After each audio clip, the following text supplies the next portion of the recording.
Hey guys, Elizabeth here from Plant-Based Bride, and today I'm back with another Last Week in Vegan. So before we get into anything else, I want to touch on the news about a dog's purpose.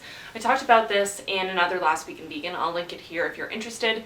But essentially what happened, if you're not familiar with the situation, is that there was footage that came out of a German Shepherd apparently being mistreated on set of the movie A Dog's Purpose.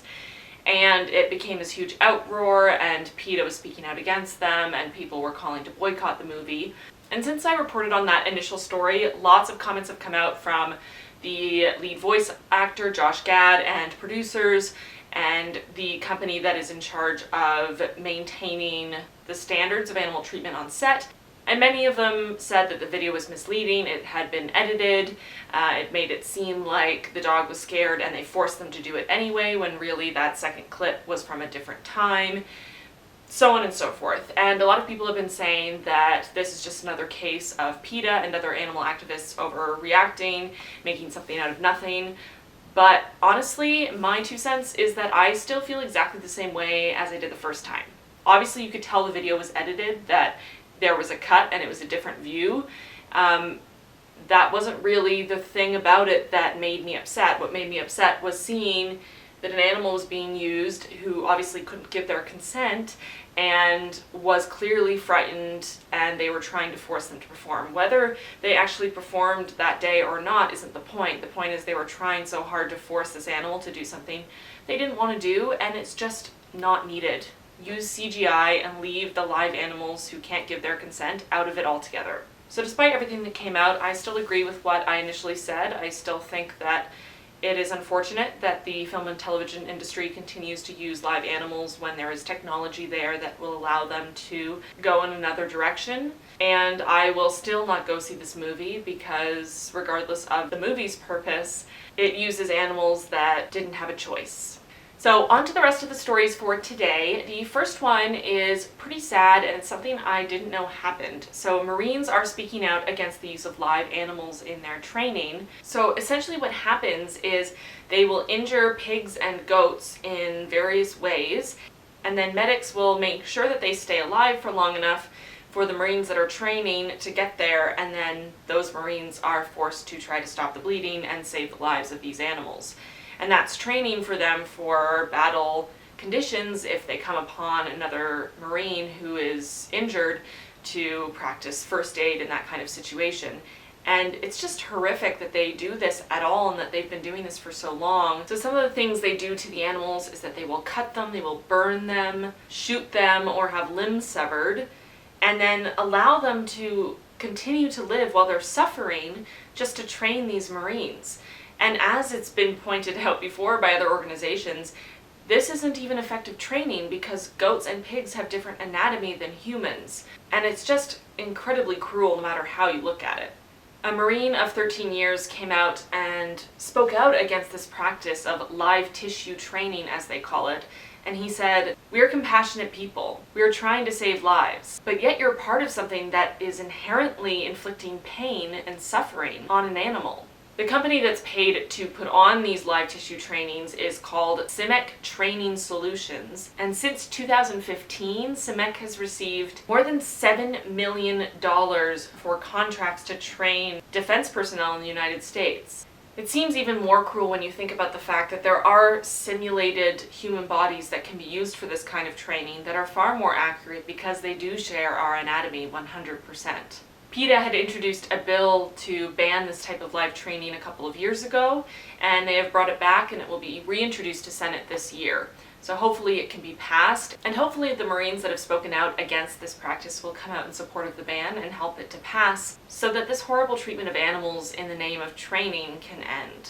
The next story of the day is that a British comedian is making a feature film about veganism.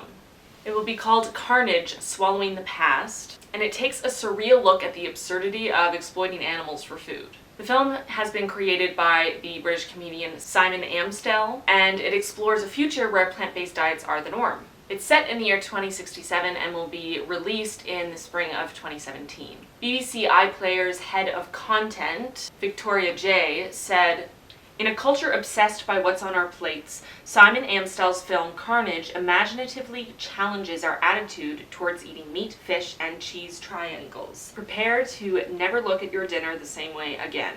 I, for one, am super excited about this movie. I have tossed around the idea of writing fiction about vegan futures since I went vegan, basically, and I love to hear about all of the art that's being created in support of veganism and how much that niche is exploding, especially in the past couple years. The next story of the day is that soy farmers officially oppose the Dairy Pride Act. If you haven't heard of the Dairy Pride Act, here's a rundown. Essentially, a group of congressmen from dairy-producing states proposed that labeling non-dairy milks as milk was misleading to consumers. I've talked about this before in Last Week in Vegan, and I will link that video here.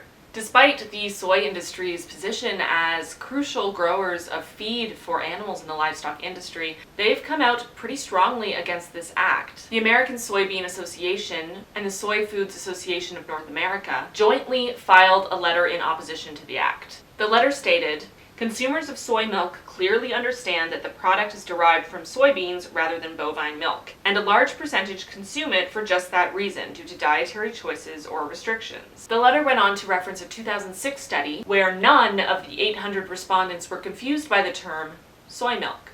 While the letter acknowledged that the soy industry has a huge part in the animal agriculture industry, it is made very clear that they stand in solidarity with plant-based foods and the plant-based movement. While they provide 2 million metric tons of cow feed to animal agriculture producers each year, they went on to say, at the same time, soy foods, and in particular the soy milk market, is not only a growing one for our industry, it is a key point of connection between farmers and consumers. Not only is this stance the more ethical one, but it makes more sense as the dairy industry has been experiencing hard times while plant-based milks are up in sales. The last story of the day is that millennials are bringing down the beef industry. Kentucky area farmers have been complaining that while 2 years ago they were making a hefty profit, today they're barely making ends meet. To investigate the causes of this downturn, researchers at the Western Kentucky University conducted a survey of 300 people between the ages of 18 and 25,